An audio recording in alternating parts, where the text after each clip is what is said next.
ఇప్పుడు బీసీలకు సంబంధించి మొన్న తీర్మార్ మల్లన్న వరంగల్లో సభ పెట్టారు. బీసీలందరూ కలిసి రావాలి, బీసీలకు ఒక రాజకీయ పార్టీ ఉండాలి, ఏ రాజకీయ పార్టీ న్యాయం చేయట్లేదని.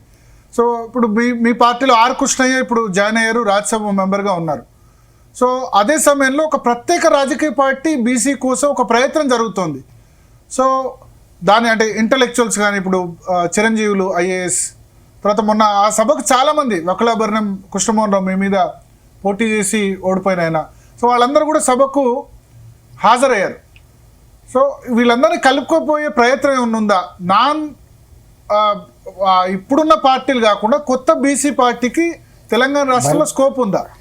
ఇక అవన్నీ ఎవరు పెట్టినరో వాళ్ళు అడగండి తప్ప నేను ఏం సమాధానం చెప్తానండి. సో అంటే బీసీ సీఎం అవుతారా తెలంగాణ రాష్ట్రంలో? లాస్ట్ ఉమ్మడి ఆంధ్రప్రదేశ్లో 70 ఏళ్లలో కూడా బీసీ సీఎం కాలేదు. మీరు ప్రామిస్ చేశారు కానీ మా పార్టీ అట్లా కాదు పిల్ల పుట్టక ముందే కుళ్ళ కొట్టినట్టు ఒక మాట, పిల్ల పుట్టక ముందే కుళ్ళ కొట్టినట్టు ఉండదు. ఎందుకు అవన్నీ నువ్వు ఎందుకు అంత యాంగ్జైటీ ఉన్నావు నువ్వు? అంటే ఇప్పుడు మొన్న ఈ సర్వేల ద్వారా చైతన్యం పెరుగుతోంది బీసీలో అని అంటారు, కానీ రిప్రజెంటేషన్ తక్కువ ఉంది.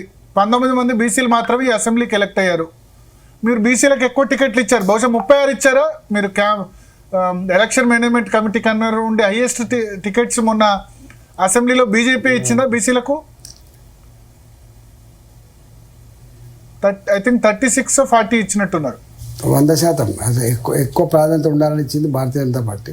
భారతీయ జనతా పార్టీ అన్ని కులాలని అన్ని వర్గాలకు ప్రాతినిధ్యం కల్పించాలన్నటువంటి సమతుల్యత పాటించిన పార్టీ, ఆచరించిన party Bharatiya Janata party. Okay.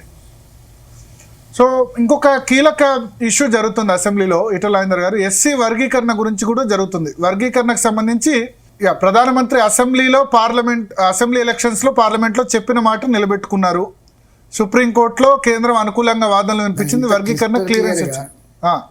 ఒక మాట భరత్ గారు, అనేక సంవత్సరాలుగా అణచివేతకు గురైన జాతి, శ్రమం చేసి సంపద సృష్టించిన జాతి, 30-40 ఏళ్ళుగా మందకృష్ణ గారి నాయకత్వంలో మాకు న్యాయం జరగాలని చెప్పి కొట్లాడితే ఆ ఉద్యమాన్ని గుర్తించి గౌరవించి సమస్యను పరిష్కరించాలని చెప్పి ఇలా ప్రధానమంత్రి నరేంద్ర మోడీ గారే స్వయంగా ఎల్బీ స్టేడియంకి వచ్చి వాళ్ళకి ఒక భరోసా కల్పించినటువంటి నాయకుడు మోడీ గారు, ఆ పార్టీ భారతీయ జనతా పార్టీ.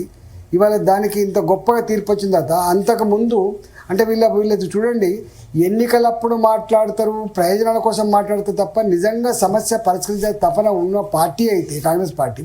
ఇవాళ ఈ తీర్పు వచ్చిన వెంటనే ఇవాళ కేంద్రం వాళ్ళ పార్టీ అడ్డుకుంటుందా మరి ఏందో తెలియదు కానీ నోరు మూసుకొని ఉన్నాడు. నేనంటున్నా వెంటనే తక్షణమే, ఎందుకంటే ఏ రాష్ట్రానికి ఆ రాష్ట్రం అధికారం ఇచ్చింది కాబట్టి, ఈ ఉద్యమ పుట్టుకనే తెలంగాణలో పుట్టింది కాబట్టి, తెలంగాణలో ఈ జాతి ఎంతో అణచివేతకు గురైందో, వాళ్ళ ఆక్రందన ఏందో, వాళ్ళ బాధ ఏందో ఇక్కడ సజీవ సాక్ష్యం ఉన్నది కాబట్టి దాన్ని వెంటనే అమలు చేయాలని చెప్పి కోరుతాను నేను.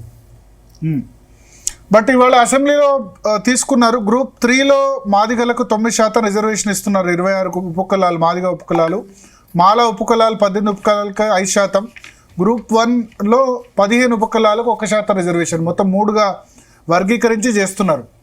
సరే, వర్గీకరణ ఐజ్ ఫర్ సిస్టమ్ ఏముందో దాని ప్రకారం జరిగితే సంతోషపడతాం.